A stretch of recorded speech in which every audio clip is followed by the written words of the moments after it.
चलिए आज एक ऐसी कहानी में उतरते हैं जो सुनने में तो किसी एक्शन फिल्म जैसी लगती है, लेकिन हमारे स्रोत का दावा है कि ये एक हालिया भू राजनीतिक हकीकत है। तो कहानी शुरू होती है एक बहुत ही चौंकाने वाले दावे के साथ। सिर्फ एक हमला नहीं, बल्कि कुछ ही घंटों में एक देश के राष्ट्रपति का अपहरण। ये आरोप अपने आप में ही कई बड़े सवाल खड़े कर देता है। अब देखिए, इतने बड़े ऑपरेशन के पीछे कोई न कोई वजह तो होती ही है। इस मामले में स्रोत के अनुसार दो बिल्कुल अलग अलग कहानियां बताई गईं, एक जो दुनिया को दिखाई गई और दूसरी असली वजह। तो यहाँ पर कहानी में एक बड़ा मोड़ आता है। दुनिया को बताया गया कि ये ऑपरेशन ड्रग तस्करी रोकने के लिए है, लेकिन असली मकसद, स्रोत का दावा है कि असली मकसद था वेनेजुएला के तेल, लिथियम और सोने के खरबों डॉलर के भंडारों पर कब्जा करना। लेकिन सवाल ये है कि इतना बड़ा, इतना सटीक ऑपरेशन क्या बिना किसी अंदरूनी मदद के हो सकता है? लगभग नामुमकिन। और यही कहानी में एंट्री होती है एक भेदी की। इस पूरे ऑपरेशन की सबसे बड़ी कड़ी था कार्डिनल। ये कोड नेम था वेनेजुएला के ही एक बहुत ऊंचे पद पर बैठे कमांडर का। आरोप है कि उसी ने अपने राष्ट्रपति से गद्दारी की और सारी की सारी खुफिया जानकारी CIA को दे दी। और जरा सोचिए, ये जानकारी क्या थी? कोई छोटी मोटी बात नहीं।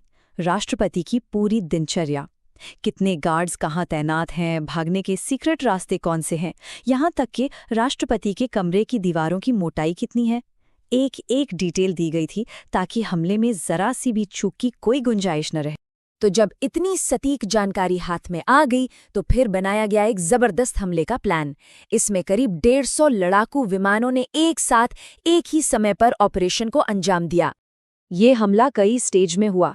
सबसे पहले स्टेल्थ ड्रोन से हर चीज की पक्की जानकारी जुटाई गई। फिर F-35 फाइटर जेट्स चुपके से वेनेजुएला में घुस गए। इसके बाद असली खेल शुरू हुआ। EA-18G ग्राउलर विमानों ने पूरे देश के रडार सिस्टम को जाम कर दिया और फिर हार्म मिसाइलों ने उन रडारों को तबाह कर दिया। मतलब देश को पूरी तरह से अंधा बना दिया गया। और फिर B-52 और B-1 बॉम्बर्स ने आकर भारी बमबारी की। और इस इलेक्ट्रॉनिक हमले की स्पीड आप सोच भी नहीं सकते। दावा यह है कि देश के 12 मेन रडार सिर्फ 9 सेकंड में, जी हां, सिर्फ 9 सेकंड में तबाह कर दिए गए। वेनेजुएला की हवाई सुरक्षा एक झटके में खत्म हो गई। तो हवा से रास्ता साफ करने के बाद अब बारी थी जमीन पर एक्शन की। ये एक बहुत ही सोची समझी रणनीति थी, जिसमें अलग अलग तरह के हेलीकॉप्टर्स का इस्तेमाल करके डेल्टा फोर्स के कमांडोज को सीधे राजधानी के बीचों बीच उतार दिया गया। ये एक बेहद खतरनाक काम था। लेकिन ये लड़ाई सिर्फ आसमान और जमीन तक ही सीमित नहीं थी। असली और शायद सबसे खतरनाक हमला तो अब होने वाला था, डिजिटल दुनिया में। एक ऐसा हमला जिसने पूरे देश को ही बंद कर दिया। तो जरा सोचिए, बिना एक भी गोली चलाए एक पूरे देश को घुटनों पर कैसे लाया जा सकता है? इसका जवाब आज के दौर में टेक्नोलॉजी में छिपा है, और स्रोत के मुताबिक ठीक यही किया गया। तरीका इतना शातिर था कि किसी को कानों कान खबर तक नहीं हुई। देश के पावर ग्रिड को चलाने वाले कंप्यूटर्स के लिए एक मामूली से सॉफ्टवेयर अपडेट के बहाने एक वायरस भेज दिया गया। फिर सही समय पर उस वायरस को एक्टिवेट किया गया और बूम, पूरे देश की बत्ती गुल, GPS बंद, कंप्यूटर सिस्टम ठप, पूरा देश अंधेरे में डूब गया। तो अब सोचिए, पूरे देश में अंधेरा है, कोई सिस्टम काम नहीं कर रहा, हर तरफ अफरा तफरी है। और इसी माहौल का फायदा उठाकर ऑपरेशन के आखिरी और सबसे जरूरी हिस्से को अंजाम दिया गया। अब कमांडो राष्ट्रपति भवन के अंदर तो थे, लेकिन उन्हें ये पता लगाना था कि राष्ट्रपति हैं कहाँ। इसके लिए उन्होंने इस्तेमाल की एक कमाल की टेक्नोलॉजी, वॉल पेनिट्रेटिंग रडार। मतलब एक ऐसा रडार जो दीवारों के आर पार देख सकता था।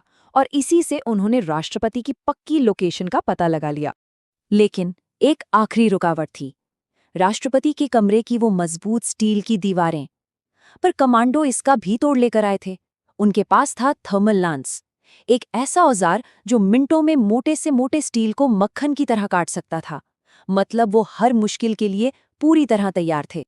और बस इसके बाद कहानी अपने अंजाम तक पहुंचती है। राष्ट्रपति मदुरो को पकड़ा जाता है और उन्हें हेलीकॉप्टर से सीधे पास के समंदर में इंतजार कर रहे अमेरिकी नेवी के जहाज USS इवो जिमा पर ले जाया जाता है। अब ये कहानी सिर्फ एक देश पर हमले की नहीं है। स्रोत के मुताबिक ये पूरी दुनिया के लिए एक बड़ी चेतावनी है। स्रोत का दावा है कि ये कोई अचानक हुआ हमला नहीं था, बल्कि ये एक सोची समझी रणनीति का हिस्सा था जिसे अमेरिकन प्लेबुक कहा जा रहा है। इसमें पहले व्यापार पर पाबंदी लगाओ, फिर नेताओं पर प्रतिबंध, सोशल मीडिया से देश में अशांति फैलाओ और जब देश चारों तरफ से घिर जाए तो अचानक हमला कर दो। तो इस पूरी कहानी का जो सबसे बड़ा सबक है वो हमारी आज की डिजिटल दुनिया से जुड़ा है। ये घटना दिखाती है कि कैसे दूसरे देशों की टेक्नोलॉजी पर निर्भर रहना ही आज के समय में किसी भी देश की सबसे बड़ी कमजोरी बन सकता है। तो आखिर में ये पूरी कहानी हमें एक बहुत बड़े सवाल के साथ छोड़ जाती है। अगर किसी देश की टेक्नोलॉजी पर उसका अपना कंट्रोल नहीं है, तो क्या उसकी आज़ादी सच में सुरक्षित है? ये सवाल 21वीं सदी में ताकत की बदलती परिभाषा की तरफ एक बहुत बड़ा इशारा करता है।